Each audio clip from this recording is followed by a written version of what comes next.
Penyakit stroke. Oke, kawan-kawan, kita akan bahas tentang penyakit stroke kali ini ya. Let's go. Penyakit stroke itu biasa terjadi ketika suplai darah ke bagian otak berkurang karena penyumbatan atau ketika pembuluh darah di otak itu pecah ya. Jadi serangan stroke dapat terjadi secara tiba-tiba, harus ditangani segera ya, karena dapat menjadi kondisi yang membahayakan, bisa langsung meninggal dunia karena pendarahan. Stroke dapat menyebabkan kerusakan otak yang berkepanjangan, menyebabkan cacat jangka panjang atau bahkan kematian, guys. Jadi kalau ada tanda-tanda kena serangan stroke, segera langsung bawa ke IGD rumah sakit ya, guys ya. Oke, stroke bisa menyerang siapa saja tanpa mengenal usia, tapi yang sering adalah menyerang pada usia lanjut ya, di atas 60 tahun. Tapi anak muda juga bisa, guys. Oke, penyebab stroke di usia muda adalah gaya hidup yang buruk ya, seperti merokok, minum alkohol, dan menimbulkan diabetes. Tekanan darahnya tinggi dan kolesterolnya tinggi. Jadi, rubah pola makan kalian. Oke, kita lanjut ke gejala penyakit stroke ya. Jadi gejala penyakit stroke ada face wajah ya. Wajah mungkin jatuh di satu sisi atau menceng sebelah ya, guys ya. Atau mulut atau mungkin terkulai, matanya juga berkedip tidak bareng kelopak matanya ya. Jadi harus diwaspadai, guys. Lanjut. Lengan yang diduga terkena stroke mungkin tidak dapat mengangkat kedua lengan dan menahannya, seperti juga untuk menggenggam itu juga tidak bisa juga mati rasa ya. Itu biasanya menyerang sebelah ya, guys ya. Jadi yang berikutnya adalah speech ya. Terkadang susah untuk berbicara ya, guys ya, karena otot saraf di mukanya itu terkena sebelah, guys. Jadi susah untuk berbicara ya, guys ya. Oke, mati rasa yang terjadi secara tiba-tiba atau kelemahan di wajah, lengan, kaki, terutama di satu sisi tubuh ya. Kalau di sisi tubuh kanan berarti otak sebelah kiri lah yang kena lah ya. Oke, lanjut. Kebingungan, kesulitan berbicara dan kesulitan memahami pembicaraan ya, karena pada gangguan otak di pembuluh darahnya, sehingga otak itu mengalami kesulitan melihat di suatu kedua mata secara tiba-tiba. Dan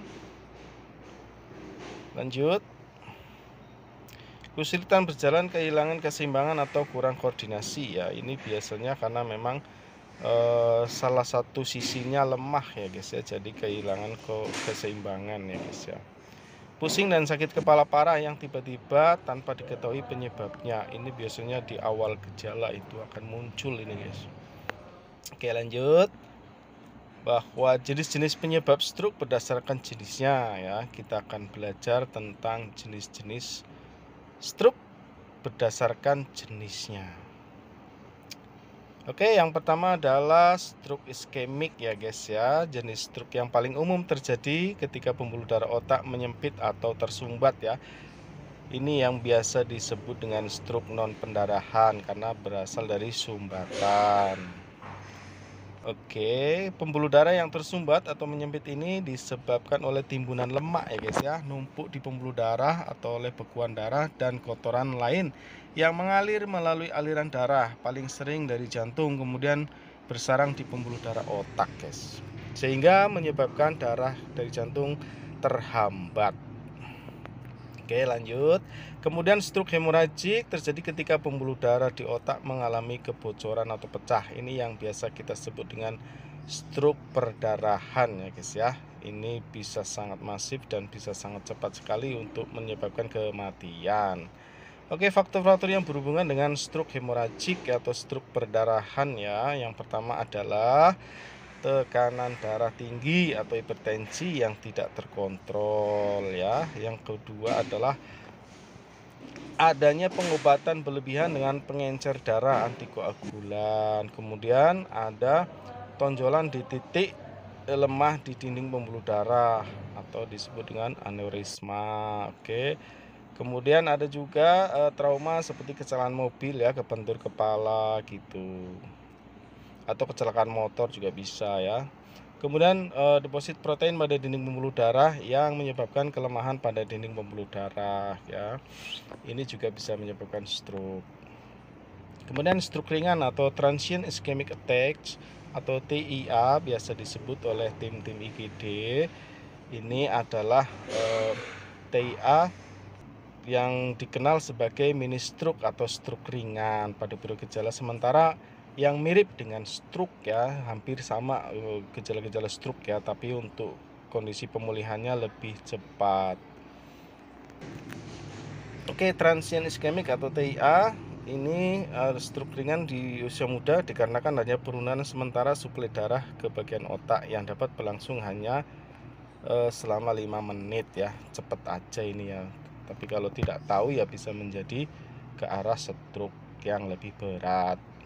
Seperti stroke iskemik terjadi ketika gumpalan atau puing-puing mengurangi atau mengalir darah ke bagian dari sistem saraf.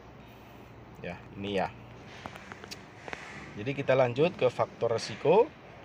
Ya, faktor risiko untuk yang dapat menyebabkan stroke.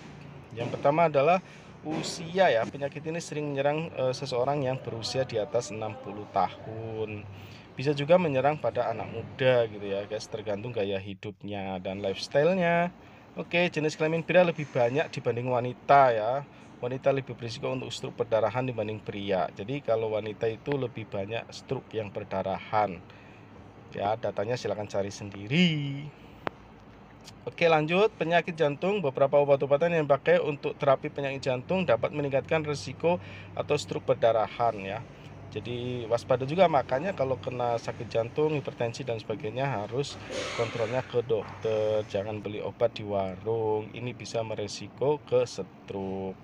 Oke, lanjut. Hipertensi sekitar 70% penderita stroke disebabkan oleh darah tinggi, guys. Jadi sangat tinggi sekali ya potensialnya.